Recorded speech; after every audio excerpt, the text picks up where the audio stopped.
ये कहानी एक रिटायर कर्नल की। आर्मी के एक रिटायर कर्नल अपने आप को एक कमरे में बंद कर लेते, एक चिट्ठी लिखते हैं और अपनी रिवॉल्वर निकाल के खुद को गोली मार लेते हैं। कर्नल साहब की मरने की कहानी कुछ इस तरह थी। कर्नल साहब के दो लड़के थे। कर्नल साहब ने अपने दोनों लड़के को बहुत ही अच्छी तरीके से पढ़ाया था, जिस वजह से दोनों लड़के की नौकरी अमेरिका के एक मल्टीनेशनल कंपनी में हो गई थी और वो दोनों लड़के अमेरिका में पूरी तरह से सेटल हो चुके थे। इधर गांव में कर्नल साहब और उनकी पत्नी रहती थी। कर्नल साहब की पत्नी हमेशा बीमार रहा करती थी। वो अक्सर कर्नल साहब से कहा करती थी कि दोनों लड़के को बुला दो, मुझे देखना है, पता नहीं मैं कब मर जाऊंगी। कर्नल साहब अपने लड़के को हमेशा फोन पे वहां बुलाया करते थे, पर दोनों लड़के आते नहीं थे, हर बार बहाना बनाते थे। वो कहते थे कि पापा अभी कंपनी में बहुत सारा काम है, जब फुर्सत मिल जाऊंगा तो माँ को देखने जरूर आऊंगा। और एक दिन कर्नल साहब की पत्नी की हालत बहुत ही खराब हो गई। उनका बस एक ही ख्वाहिश था कि दोनों लड़के को देखना, लेकिन उनका ये ख्वाहिश पूरा नहीं हो पाया और कर्नल साहब की पत्नी ने दम तोड़ दी, यानी कर्नल साहब की पत्नी की मृत्यु हो गई। और वहाँ के रीति रिवाज के अनुसार माँ बाप का अंतिम संस्कार बड़ा लड़का ही करता है। तो कर्नल साहब ने अपनी पत्नी का शव एक फ्रीजर में रख दिया और अपने दोनों लड़के को इन्फॉर्म किया। करीबन 3 दिन बाद कर्नल साहब का छोटा लड़का आता है। तो कर्नल साहब ने अपने छोटे लड़के से पूछा कि तुम्हारे बड़े भाई क्यों नहीं आए। तो छोटे भाई ने अपने पापा से कहा कि पापा, बड़े भाई को अभी फुर्सत नहीं, कंपनी में बहुत सारा काम है, उन्हें आने में 10-12 दिन लग जाएगा, तब तक माँ का अंतिम संस्कार कर देते हैं। ये बात सुनते कर्नल साहब ने गुस्सा करते हुए अपने छोटे लड़के से कहा कि ना, उनको आने में भले 10 दिन लग जाए, तब तक लाश को फ्रीजर में ही रहने देते हैं। माँ का अंतिम संस्कार तो बड़े भाई के हाथों से ही होगा। ये बात सुनते कर्नल साहब के छोटे लड़के ने गुस्सा करते हुए कर्नल साहब से कहा कि मुझे भैया ने कहा है कि अभी माँ मरी है तो तुम चले जाओ, जब पापा मरेंगे तो मैं चला जाऊंगा। ये बात सुनते कर्नल साहब को बहुत ही बड़ा सदमा लगा और उन्होंने कांपते हुए अपने छोटे लड़के से कहा कि ठीक है, तुम्हारे बड़े भाई का अगर यही ख्वाहिश है कि मेरे मरने के बाद ही वो आएगा तो मैं ही मर जाता हूँ। और ये बोल के कर्नल साहब अपने आप को एक कमरे में बंद कर लेते हैं, एक चिट्ठी लिखते हैं और अपने रिवॉल्वर निकाल के खुद को गोली मार लेते हैं। तो दोस्तों, छोटी सी कहानी में ये सिखाती कि अपने सक्सेस में इतना भी मत खो जाओ कि अपने माँ बाप तक को भूल जाओ, क्योंकि आपको भी पता है कि माँ एक ऐसी बैंक है जहां आप हर भावना, हर दुख जमा कर सकते हो, और पिता एक ऐसा क्रेडिट कार्ड है जिसके पास बैलेंस ना होते हुए भी आपके सारे सपने को पूरा करते हैं। ये कहानी एक मेजर की है। हिमालय की पहाड़ियों में आर्मी का एक ऐसा पॉइंट था जहां हर 15 दिनों में जवानों की बदली होती थी।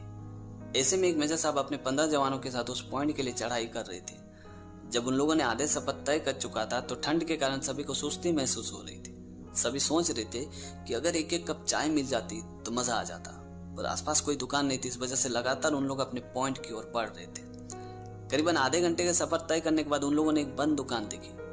तो सारे जवानों की जिद करने की वजह से मेजर साहब ने उस दुकान के ताले को तोड़वा दिया और जब सभी अंदर गए तो देखा चाय बनाने की सारी चीजें रखी हुई थी, साथ में बिस्किट और वेफर भी थे। फिर सबने अच्छे से चाय नाश्ता किया और जब निकल रहे थे तो मेजर साहब ने एक 2000 की नोट निकाली और चीनी के डब्बे के नीचे दबा दिया। फिर शटर को अच्छी तरीके से बंद करवा के अपने लक्ष्य की ओर बढ़ गए।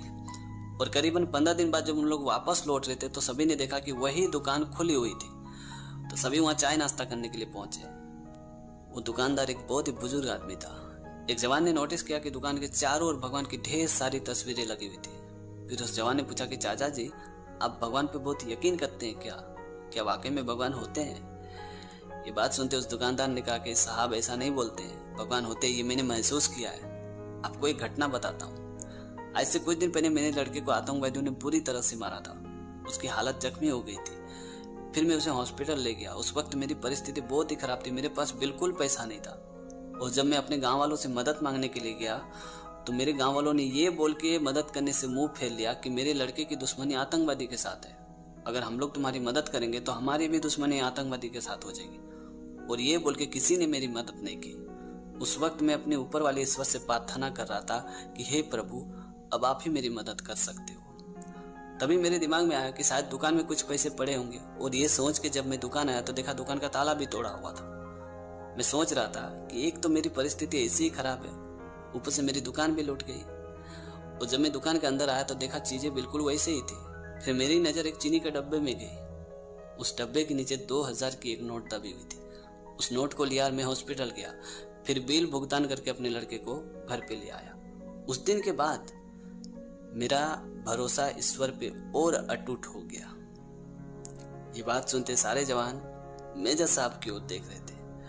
तभी मेजर साहब उठे और बिल देते हुए कहा कि चाचा जी आपने बिल्कुल सही कहा, वाकई में भगवान है और उससे भी शानदार आपकी चाय है।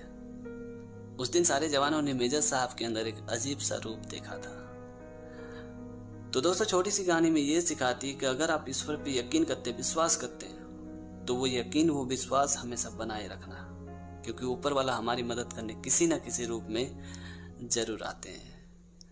तो दोस्तों, आज की कहानी आपको कैसी लगी कमेंट करके ज़रूर बताना। और अगर आपने हमारे चैनल को अभी तक सब्सक्राइब नहीं किया है तो प्लीज़ यार चैनल को सब्सक्राइब कर देना, क्योंकि इस तरह का कंटेंट मैं हमेशा अपने चैनल पे लाते रहता हूँ। तो आज के लिए इतना ही, मिलते अगले वीडियो में एक नई टॉपिक के साथ, एक नई कहानी के साथ। तब तक के लिए जय हिंद, वंदे मातरम।